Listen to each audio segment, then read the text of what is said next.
when we came back from Congo, it is my grandfather who made the finest jewels for the King of Belgium. And when we came from Congo, I was the oldest of 5 children at that time. The one passed away, and my grandfather said, "You sit next to me and I'll make you the finest goldsmith in the world." In 1979, I got the best award, the first award worldwide from the De Beers as best design in the world. The bracelet, you can see it in the showroom here in South Lake. So when I came to America and had the American dream, I came with $5,000.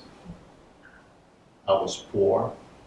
I mentioned that to Governor Perry, and I said, after 25 years, I'm over in, where's the banker? And now I'm over in debt over $5 million. Who said I was rich? I said that. Yeah, I'll give you that statement. And you know what Perry told me? He said, "Peter, don't pay off the banks, because then nobody's ever going to sue you." So I thought, well, that's the Texas Rainmakers. But talking about the business, how we got to it, and how we established one of the finest jewelry stores in America. Today, I'm extremely proud to say, and at my age, 65 now, I'm also proud to mentor young people. I'm delighted that my VP operations is right here. And she's with the company, what, 7 years, 8 years? 8 years in August. Wow. And I'm beginning to listen to her instead of the other way around, so that was very encouraging. But the joy to make beautiful things, wow, that's all that counts. And what I like to say here today for you all, try to pick some of the ideas I have. And let me say this, if you're good at what you do, then follow a very good philosophy that most successful people use. And that's very simple. Being truthful with your clients, being truthful with your vendors, being truthful with your personnel, being truthful with anyone who touches you. You never have to apologize. Another thing that you really have to know, and that I have accepted, we as entrepreneurs, as business people, you can never be for everyone. That's a common mistake that we all have done and still try to make to please everyone. It just does not work. But if you keep your time, and that's what I try to do, and I spend all my time for those who like to give me the business, think about it. When they walk out, they feel good. And I always thank them for the good time I had with them. So it's doing the right thing. So if the product I create and make, what else is it? It's the psychology and pleasing your client. In my business, fine jewelry, what is fine jewelry? It's for the person who wants to feel good. Now, what is the opposite of this?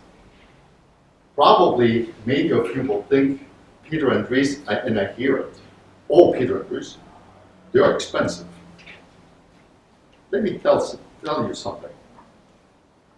I have also heard the other side, and particularly in events where I go, and that I overhear conversation, oh, where did you get that ring? He bought it from Pieter. Oh, wow. Doesn't that make you feel good? Price has nothing to do with it. But you can never be overpriced. You have to be truthful again. Value is value, price is price. We do not sell price. We sell what you want. I'm not going to sell you cheap jewelry. I don't have cheap jewelry. But if your price range is within a certain range, we can accommodate that to have a very nice piece of jewelry. This is product, connecting to the people what they want. What Steve Jobs has done with Apple, what did he say? I didn't listen to people. I created something that people wanted to buy. That's what we try to do. Every day I feel I've learned something. Every day I feel I'm getting better. Every day I feel rich inside because we created something. And my joy in life today is mentoring and being surrounded by fine people who help build the business. And I have junior staff, I have senior staff, and we're a small company. We have only 60 people. We used to have 20, and there are openings now, again, and we'll see who can join the company. Within the company, I believe education is very important. Richard can testify there how much the company spent on education for staff. Because for the customer, in order to sell a product and a nice diamond, what is most important? Knowledge, knowledge, knowledge. I have, with customers who come in and say, and they look at the diamond, most of the time when you come in for the first time, and you don't buy this every day. If you buy it every day, you would know how much to pay. But the fact that you come maybe 3 times in a lifetime for a nice piece of jewelry, so explore and get the knowledge and try to figure out what you really would like to have. Our joy is to educate you, to bring you up to speed, and we have a huge inventory. You can go in any kind of directions. It is all updated, it is today, it is fashion. We make sure it's going to be, you're going to look good, you're going to feel good, because it's all about looking good and feeling good. Is it going to cost you money? We can stay within the price range you are looking for. But in order to be able to be a judge, say that's too expensive, then my answer to that is, what is your knowledge? What makes you an expert to be able to make that statement? But that's with your product the same thing. So we bring them up to speed and make comparisons. Here you have, say, a 5-carat diamond for $50,000, and here you have one for $100,000, $200,000, $300,000, your choice. But don't say it's expensive. If you can say it's expensive, then I may have to learn something from you. Or the other way, it's with your product, whatever product you may have, and the services you render is the same thing. And the services you render. So there is somewhere, somehow, but I also believe we can never, ever take advantage of a customer. We have to give the best possible value to the customer. And when we buy, and we buy quite a bit, so we also look for the value from a vendor. We protect our vendors and suppliers. I've had occasions that someone absolutely wanted to paint the building the outside. So Richard and Janice, they go out for a bid, and you have a bid, I forgot what it is, say 10,000, 15, and 20. And then all of a sudden a guy comes in, I'll do it for $6,000. Who got the job?